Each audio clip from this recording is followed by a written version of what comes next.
कौन हो तुम? मैं कौन हूं? कौन हूं मैं कौन हूं इसका फैसला मैं नहीं करता। कहानी की शुरुआत होती है चित्तौड़ी आर्मी के हमले के बाद, जब स्टीव रॉजर सुबह मॉर्निंग वॉक पे आए हुए थे। वहाँ पर वे अपने दोस्त के साथ वॉकिंग कर रहे थे, तभी सील्ड की एक एजेंट आती हैं जिनका नाम नताशा रोमेनॉफ था। वो कुछ खबर लाई हुई थी। अपने सील्ड के हेड निक फ्यूरी ने उनको भेजा था स्टीव रॉजर को वहाँ पर लाने के लिए, क्योंकि एक सीक्रेट मिशन पे जाना था जहाँ पर एक शिप को हाईजैक किया गया था हाइड्रा द्वारा, जिसका लीडर पेट्रॉक था। तभी स्टीव रॉजर और उनकी टीम उस शिप पर एरोप्लेन से आते हैं। उसके बाद वहाँ पर हमें उन हॉस्टेजों को बचाते हुए स्टीव रॉजर उन हाइड्रा के लीडर जो सभी हॉस्टेजों को बंदी बनाया था और स्टीव रॉजर में दोनों में फाइट होता है। और यहाँ पर स्टीव रॉजर के पास सुपर स्ट्रेंथ होने के बाद भी उनका लीडर पेट्रॉफ अच्छी टक्कर दे रहा था। उसके बाद पूरी टास्क को कंप्लीट करने के बाद स्टीव सील्ड के हेड के पास जाते हैं, निक फ्यूरी के पास, और निक फ्यूरी अपने प्रोजेक्ट इनसाइड प्रोजेक्ट के बारे में उन्हें बताते हैं और उनको ये भी बताते हैं कि फ्यूचर में जब कभी कोई भी सील्ड के ऊपर हमला करने की कोशिश करेगा तो ये तीनों हेली कैरियर सैटेलाइट से कनेक्ट होके उनके दुश्मनों का सफाया कर देगा। और हमें एक बात रिवील होता है कि सील्ड के अंदर हाइड्रा का एक एजेंट था, जिसके बाद निक फ्यूरी वो इम्पोर्टेंट डेटा लेकर अपने साथ हेड ऑफिस से निकल जाते हैं। तभी हमें इस मूवी का मेन विलेन दिखाया जाता है जिसका नाम विंटर सोल्जर है। विंटर सोल्जर जिसका नाम बकी बांस था, जो स्टीव रॉजर का फ्रेंड हुआ करता था। वर्ल्ड वॉर 2 के दौरान बकी बांस किसी हादसे का शिकार हो गया था। उसके बाद हमें दिखाया जाता है निक फ्यूरी के ऊपर विंटर सोल्जर के द्वारा हमला किया जाता है और ऑन स्पॉट निक फ्यूरी की डेथ हो जाते हैं। और उसके बाद स्टीव रॉजर और विंटर सोल्जर के बीच में एक फाइट सीक्वेंस थोड़े टाइम के लिए दिखाया जाता है। उसके बाद सभी लोग निक फ्यूरी के मर जाने की खबर पर दुखी थे और जो सील्ड के अंदर हाइड्रा का मेंबर था वो स्टीव रॉजर से दोबारा मिलना चाहता था, क्योंकि वह जानता था कि लास्ट बार निक फ्यूरी स्टीव के साथ थे और उनको ये भी पता था कि हाइड्रा का इम्पोर्टेंट डेटा जो था वो स्टीव के पास था। इसीलिए स्टीव यानी कि हमारे कैप्टन अमेरिका के ऊपर हाइड्रा द्वारा हमला किया जाता है। तभी हमें इस मूवी का एक बहुत ही बेहतरीन फाइट दिखाया जाता है जिसमें लिफ्ट के अंदर सभी लोग कैप्टन अमेरिका को मारने की कोशिश करते हैं, लेकिन हम सबको पता है कि जैसे कैप्टन अमेरिका एक सुपर सोल्जर थे, इसीलिए उन्होंने पूरे हाइड्रा के गैंग को हराया और उसके बाद वहाँ से निकल जाते हैं और उस इम्पॉर्टेंट डेटा के लिए स्टीव रॉजर उसको डिकोड करने के इरादे से एक मॉल में जाते हैं, लेकिन उस डेटा को जैसे ही डिकोड करने की कोशिश करते हैं रॉजर, वैसे ही हाइड्रा के हेड सेंटर पे इसका इन्फॉर्मेशन मिल जाता है। उसके बाद हमें एक डेटाबेस 1914 का एक डेटाबेस दिखाया जाता है वर्ल्ड वार 2 के दौरान। वहाँ का एक पुराना साइंटिस्ट था, वो मरने से पहले अपने सारी यादों को एक डेटाबेस में डाल दिया था। उस डेटा सेंटर में हाइड्रा के लोगों की इन्फॉर्मेशन थी और वो हाइड्रा के लोगों के लिए डेटा सेंटर बनाया गया था 19 के टाइम में। और जब वहाँ पर रोमेनोव और रॉजर पहुँचते हैं तो उस सुपर कंप्यूटर द्वारा उनको अपनी बातों में उलझाए रखते हैं। तभी उस डेटा सेंटर का सुपर कंप्यूटर सैटेलाइट से एक मिसाइल को एक्टिवेट कर देता है उस सेंटर के ऊपर, और फिर बाद में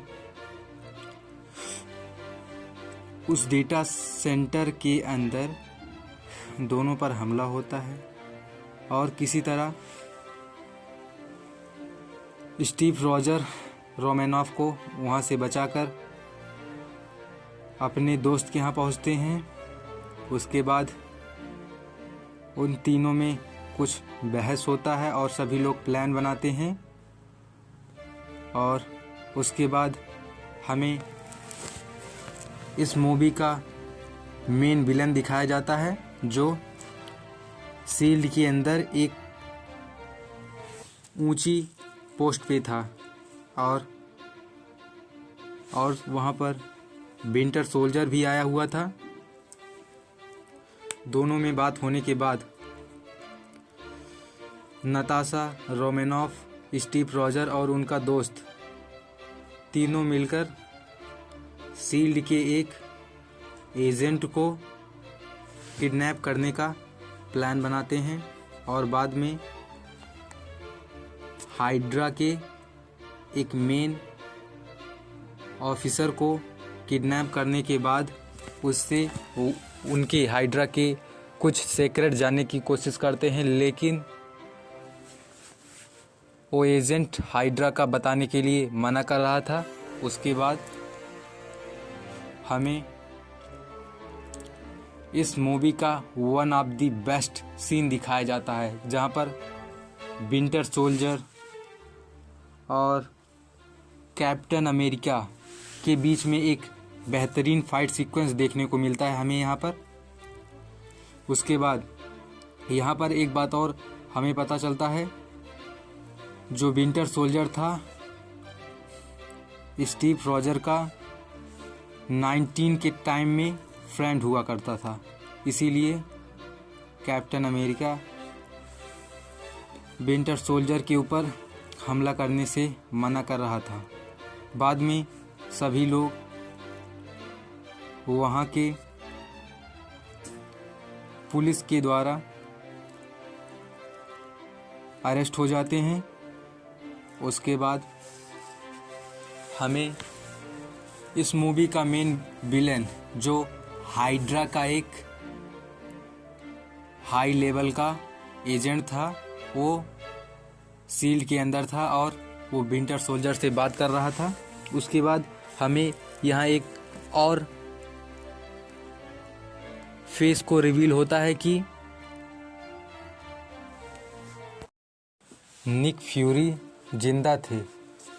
ये बात शील्ड के लोग जानते थे, क्योंकि शील्ड के अंदर कुछ हाइड्रा के लोग मिले हुए थे, इसीलिए निक फ्यूरी मरने का नाटक कर रहे थे।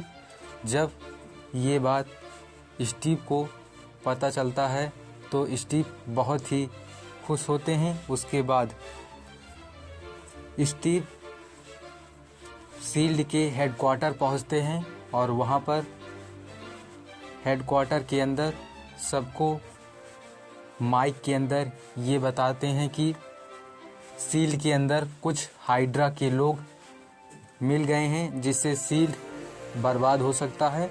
इसीलिए जो मेरे साथ है वो आगे आए। उसके बाद हमें हेडक्वार्टर के अंदर कुछ हाई लेवल के मेंबर की मीटिंग होने जा रही थी। उसी में नताशा रोमानोव भी आई हुई थी, एक ओल्ड लेडी का फेस लेकर। फिर बाद में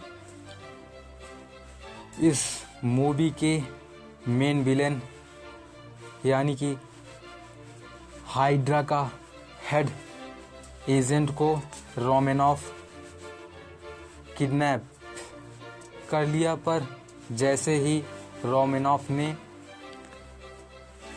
हाइड्रा के डेटा को एक्टिवेट किया, तुरंत ही हाइड्रा का जो एजेंट था उसका वेपन एक्टिवेट हो गया। इसीलिए उसने रोमानोव और निक फ्यूरी को किडनैप कर लिया।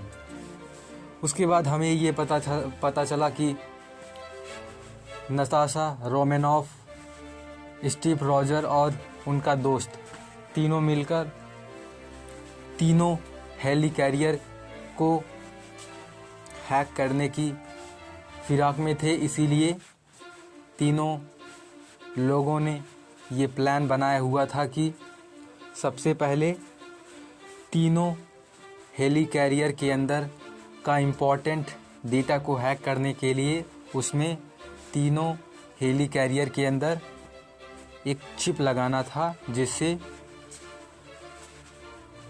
शील्ड द्वारा हैक किया जाता। क्योंकि शील्ड के अंदर हाइड्रा का कंट्रोल हो चुका था, इसीलिए। फिर बाद में हमें विंटर सोल्जर और कैप्टन अमेरिका के बीच एक बेहतरीन फाइट सीक्वेंस दिखाया जाता है।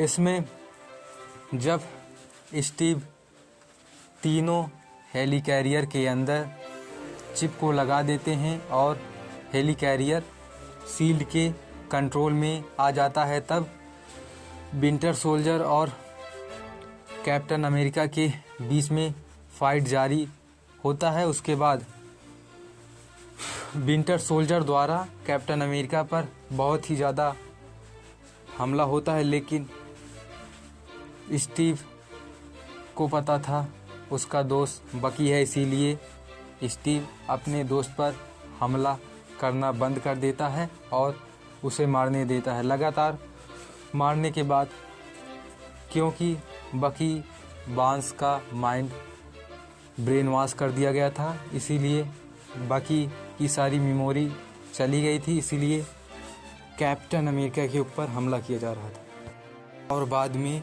वो तीनों हेली कैरियर शील्ड द्वारा डिस्ट्रॉय कर दिया जाता है, क्योंकि उन लोगों को पता था फ्यूचर में कहीं फिर से हाइड्रा के लोग उनके खतरनाक वेपन को हैक करके उन पर ही ना इस्तेमाल करें, इसीलिए वो तीनों हेली कैरियर को डिस्ट्रॉय कर दिया जाता है और दुनिया के सामने निक फ्यूरी को मारा घोषित कर दिया जाता है। और यहाँ पर हमें एक और विलेन दिखाया जाता है जिसका नाम स्टकर था, और वो लोकी की छड़ी को चुरा लिया था और उस पर कुछ एक्सपेरिमेंट कर रहा था।